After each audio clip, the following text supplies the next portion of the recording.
¿Quién fue en realidad el hombre de la máscara de hierro? Probablemente usted también tenga su propia teoría sobre quién era el hombre de la máscara de hierro. Es posible que haya leído alguna novela de Alejandro Dumas o haya visto la película que protagonizó en 1998 Leonardo DiCaprio. La cultura popular ha utilizado la historia real del preso que se ocultó durante décadas en las cárceles francesas como material para unas jugosas ficciones. Pero el caso fue también uno de los primeros ejemplos de las teorías de conspiración de la historia. Durante siglos, e incluso hoy en día, los franceses se han preguntado por la identidad del preso más enigmático de todos los tiempos. Fue Voltaire uno de los primeros que dieron fe de la existencia del preso, por escrito, durante su paso por la cárcel de la Bastilla. Algunos reos le hablaron de un condenado que aparentemente había muerto en 1703, como explicó más tarde en el libro El siglo de Luis XV. Se trataba de un joven atractivo que fue capturado en la isla de Santa Margarita en el año de 1661 y que fue obligado a ocultar su rostro desde entonces. El filósofo fue el primero que sugirió la tal extendida teoría de que el preso no era otro que el hermano gemelo de Luis XIV, que había sido apresado por evitar que disputase el trono a su hermano. Sí, como sugiere Voltaire, el célebre preso murió a la edad aproximada de 60 años. Tendría una edad semejante a la de Luis XIV, que nació en 1638 y falleció en 1715. Pero Voltaire no fue el primero en intentar dibujar al sin rostro. A comienzos del siglo XVIII, la princesa Isabel Carlota del Palatinado, cuñada de Luis XV, explicaría en una carta que existía un preso muy bien tratado por la Guardia Real, que, no obstante, iba siempre acompañado de 2 mosqueteros que tenían la orden de acabar con su vida, en caso de que decidiera despojarse de la máscara. ¿Por qué era tan importante ocultar la identidad del reo? Pero dime tú, ¿quién crees tú que realmente sea el hombre de la máscara de hierro? Dímelo en los comentarios.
Superiores de la Universidad de Columbia en Nueva York y contempló su formación en los cursos de verano de la Universidad de Harvard. Durante la Primera Guerra Mundial, sirvió como enfermera en un hospital de campaña canadiense. Posteriormente, trabajó como asistente social en Boston. Edgar salió a la fama cuando el 17 y 18 de junio de 1928 se convirtió en la primera mujer en realizar como pasajera la travesía del Atlántico, en un avión comandado por los pilotos Wilmer Schultz y Louis Gordon, que recorrió los 3.200 kilómetros que distan entre Terranova y Gales. Ese mismo año realizó varios vuelos en solitario a través de Estados Unidos. Entre el 20 y el 21 de mayo de 1932 realizó en solitario la travesía del Atlántico. Fue la primera mujer en completar sin acompañantes este peligroso viaje, proeza que no había vuelto a producirse desde el histórico vuelo de Charles A. Lindbergh en 1927. Su celebridad le permitió promover el uso comercial de la aviación y defender desde su postura feminista la incorporación de las mujeres en este nuevo campo profesional. En 1937, Amelia Earhart anunció que intentaría dar la vuelta al mundo utilizando una ruta distinta a la habitual en estas travesías.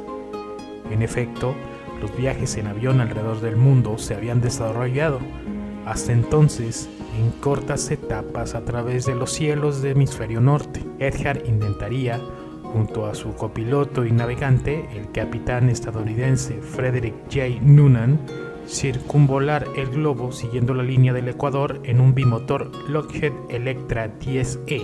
Iniciaron el viaje el 1 de junio de 1937, volando desde Miami hasta Sudamérica, de ahí a África y posteriormente a las Indias Orientales. Tras haber completado 33.000 kilómetros en 30 días, más de los 2/3 de la travesía, su avión desapareció por medio de un temporal el 2 de julio, cuando realizaban una penúltima etapa del viaje, que había de llevarles desde Lae, Nueva Guinea, a la isla Howland, junto a Australia.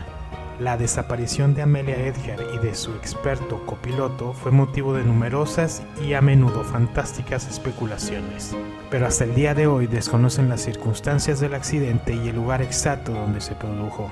El último contacto por radio del Electra fue con un guardacostas en la isla de Howland, al que Earhart comunicó que todavía no divisaban la isla y que se estaban quedando sin combustible. Al conocerse el accidente, el gobierno de Estados Unidos destinó grandes recursos a la búsqueda del avión y de sus tripulantes. Sin ningún resultado, la conclusión oficial fue de que por falta de combustible el aparato cayó sobre el Pacífico antes de llegar a la isla. Pero la búsqueda de pistas continuó después de la mano de diversos organismos e investigadores, y prosigue en nuestros días. Menos apoyo tiene la novelesca teoría de que Amelia Earhart y su copiloto, al no poder divisar Howland, se dirigieron a la isla Marshall, dominados por los japoneses.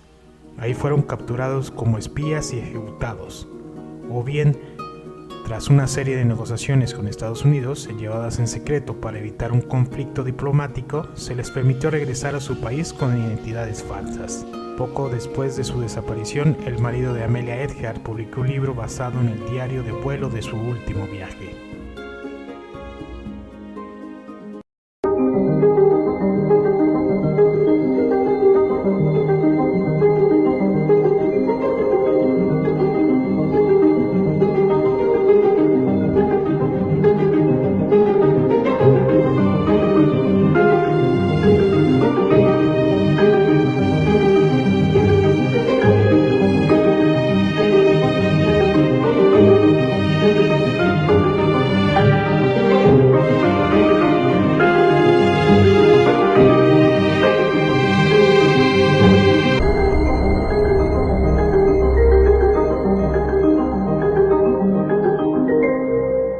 Los orígenes de Panini se remontan en 1945, dentro de la ciudad italiana de Módena, siendo el proyecto de 4 hermanos, Giuseppe, Benito, Umberto y Franco, cuyo apellido sería el que daría el nombre de la compañía. En esta época, la familia tenía un kiosco a las afueras de la catedral de la ciudad, el cual era dirigido por la madre. Con el tiempo, el negocio pasó a dar particularidad preferencia a los diarios deportivos, ya que circulaban por aquel entonces. No fue hasta 1955 que Giuseppe y Benito fundaron la agencia de distribución de periódicos hermanos Panini, y en 1961 surge la empresa como se le conoce hoy en día. Ese mismo año, la editorial lanzó su primer álbum, el cual tenía una portada del sueco Nils Lienholm, un jugador del AC Milán. En 1963, los otros dos hermanos, Franco y Umberto, se unieron a la compañía. Este último de estos dos fue el creador de la máquina que introducía las figuritas dentro de los sobres. Dicho formato de distribución fue probado por primera vez a finales de los años 60 por la empresa, causando un éxito abrumador. A partir de ese entonces, todas las colecciones de Panini de ese tipo seguirían dicho modelo. Según la propia empresa, su primera colección de fútbol vendió 3 millones de sobres. La cifra llegó a 15 millones un año más tarde y ascendería a 29 millones en el siguiente periodo. Actualmente se estima que Panini vende 6.000 millones de sobres al año. El primer álbum Panini dedicado a una Copa Mundial de Fútbol fue la de México 70, y en 1980 se lanzó la primera colección sobre la Eurocopa. A día de hoy, Panini sigue siendo auspiciador oficial del Mundial. La empresa es también reconocida por ser la distribuidora de historietas más grande de Italia, además de publicar diversas revistas y libros infantiles. Buena parte de los cómics de Marvel y DC que se venden en Europa llegan por medio de Panini. Asimismo, la firma editorial es una gran distribuidora de manga, sobre todo de los que se denominan shonen, y sus negocios también tienen presencia en América Latina. La empresa Mattel es producto de la unión de los esposos Ruth y Elliot Handler con su socio Harold Matson. Al segundo le decían Matt, así que fue sencillo llegar al nombre que uniera a las parejas con Harold Mattel por Matt y las dos primeras letras del nombre de Elliot, Matt-El. La empresa comenzó en un taller cochera donde principalmente vendían portarretratos hechos a mano. Elliot tenía una hija y comenzó a hacerle muebles para las casas de sus muñecas con el material que quedaba al realizar los portarretratos. Básicamente fue Elliot quien siempre tuvo la chispa de creatividad necesaria para convertir a Mattel en una empresa dedicada a los juguetes. Y tal vez por eso mismo, en 1950, Harold Matson vendió su parte a Elliot y Ruth y se retiró de la empresa. De esta manera quedó solamente para la pareja e inmediatamente comenzaron a ampliar los productos Mattel, vendiendo todo tipo de juguetes de plástico, muebles y cajas para muñecas y otros accesorios similares. Su primer éxito a nivel comercial fue un ukulele de plástico, adorado por todos los niños. Rápidamente los dueños de Mattel se convirtieron en los reyes de plástico y metal, trayendo con esto una verdadera revolución para el mercado de los juguetes, el cual era sumamente anticuado en ese entonces. Sus ventas fueron incrementando al igual que su popularidad, pero no fue hasta el año de 1959 cuando naciera una de las estrellas más famosas de todo el mundo y la principal causante de su gloriosa fama, Barbie. Ruth Handler contemplaba a su hija Bárbara jugar con muñecas de papel, de las que se encontraban en las revistas en aquel entonces, cuando tuvo lo que sería una de las ideas más millonarias de la historia del comercio: hacer una muñeca de 3 dimensiones llamada Barbie, cuyo nombre completo es Barbara Millicent Roberts, en honor a su hija. Por supuesto, su esposo Elliot aplaudió la idea y rápidamente la llevó a las fábricas y posteriormente es exhibida en la Exposición de Juguetes de Nueva York en 1959. El éxito fue inmediato y todos quedaron fascinados con la muñeca Barbie y exigían tener una para regalárselas a sus hijas. Gracias a esto nace también el muñeco Ken Carson, quien es llamado de esta manera en homenaje al otro hijo de Ruth y Elliot, pero a nivel comercial se presentó como el novio de Barbie. Los éxitos continuaron y así siguió la producción de los amigos de Barbie y se creó una gama entera de Barbies profesionales o con características específicas que no se han detenido hasta el día de hoy. Barbie enfermera, Barbie veterinaria, Barbie elegante, Barbie playera y básicamente Barbie en cualquier escenario que la mente humana pueda imaginarse. El éxito fue tal que la empresa Mattel se convirtió en su propiedad pública en el año de 1960. Con cada lanzamiento uno pensaría que en algún momento el mundo iba a aburrirse de Barbie, pero no. Todo lo contrario, cada vez causaba más impresión y desenfreno, era el regalo de toda niña. Nadie se le igualaba y Mattel lo sabía.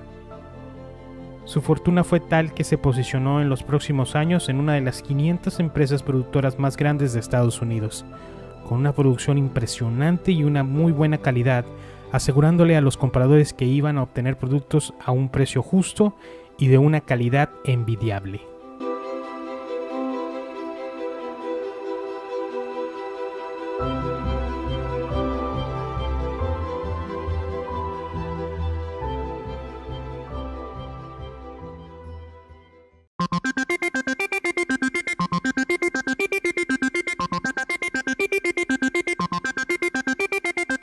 En 1968, luego de haberse puesto en la cúspide del mundo de los juguetes gracias a Barbie y sus amigos, Elliot decide que es momento de dedicarle atención a los niños, los cuales también necesitaban juguetes más modernos, y es así como vuelve a sus inicios como constructor y crea la línea de 16 cochecitos hechos con metal, al cual le da el nombre de Hot Wheels.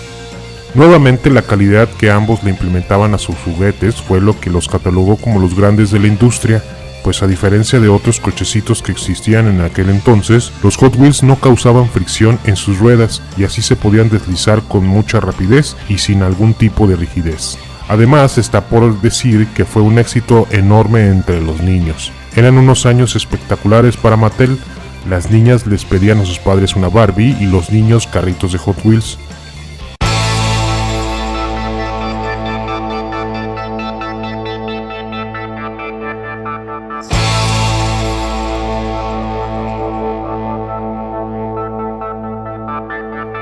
La intención de Mattel de crear una marca de autos a escala comenzó a tomar forma en 1963. El plan era: en el equipo de Mattel trabajaba para ellos Harry Bradley, quien era diseñador de General Motors. Fue el encargado de crear los primeros sketches de autos futuristas y fantásticos. Así que dibujó un auto parecido a su auto, un Chevrolet El Camino 1964 Custom. Y así nació el estilo custom californiano, deportivo y rudo que caracterizó a casi todos los Hot Wheels. Debido a que era la década de los 60, el boom era determinantemente. Primero el Mustang, que estaba en su apogeo, luego el General Motors, acababa de lanzar el Camaro, y después el Dodge, que tenía el Barracudas y el Challenger. Así nació la época de oro del muscle car y la cultura del automóvil en Estados Unidos. El nombre de Hot Wheels vino después de la propuesta de Alexandra, la encargada de poner los nombres de Mattel para la línea de juguetes. Su idea fue ponerle Big Wheels, pero Elliot dijo que quería algo más que sonara reflejando el estilo de Hot Rod y de los autos, y dijeron Hot Rod y Big Wheels. Entonces Elliot concluyó con Hot Wheels. En 1968 se presentó la primera edición. Tenían 16 modelos conocidos como los coleccionistas como los Sweet 16. La línea de estos pequeños autos se convirtió en un éxito instantáneo. Mattel se dio cuenta de las posibilidades comerciales de la línea y organizó la producción de sus autos primero con el Series en 1968 a 1972. Muchas empresas de automóviles les han dado los derechos a Mattel para que lo repliquen a pequeña escala, y es así como en la actualidad hay más de 10.000 modelos diferentes de automóviles.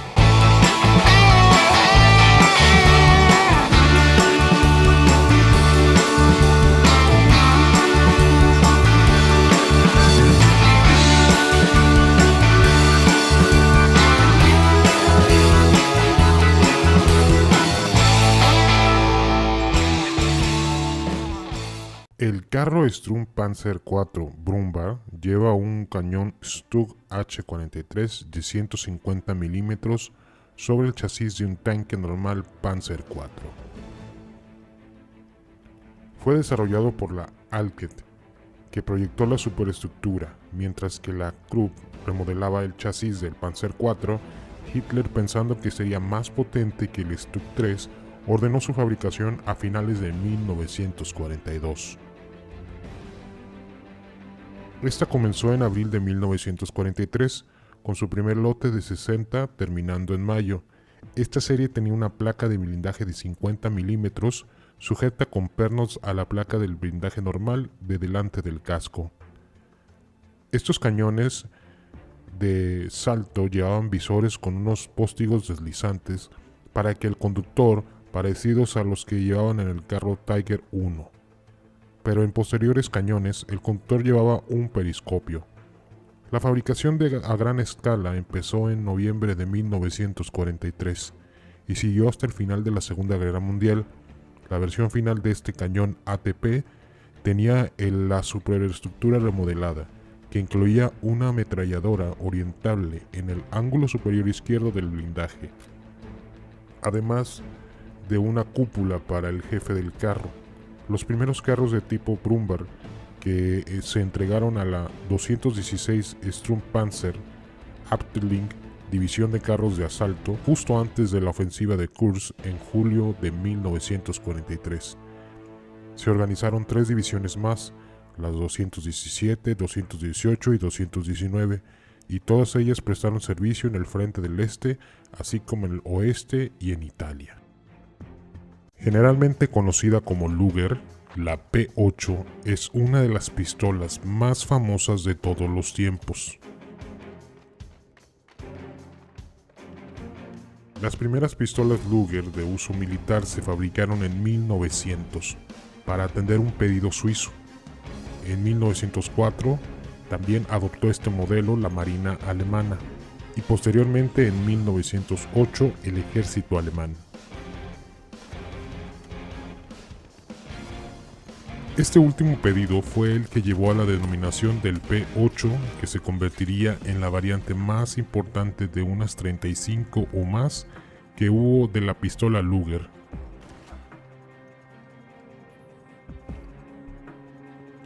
La P8 fue la pistola reglamentaria estándar alemana hasta 1938, año en que se introdujo la P38 para sustituirla. Pero, aún así, la P8 siguió fabricándose en serie hasta 1943.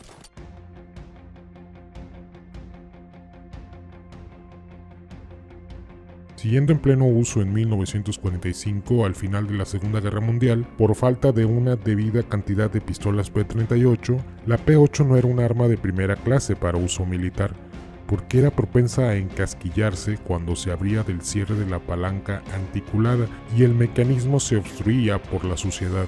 Pero, sin embargo, la P8 era un arma fácil de apuntar y por ello bastante precisa.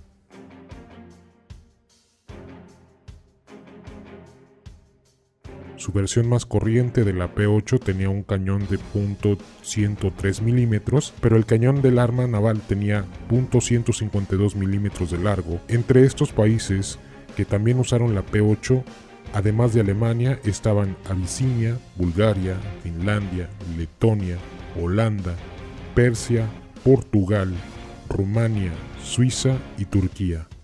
La pistola holandesa la fabricó la Vickers en el Reino Unido durante los años 1920.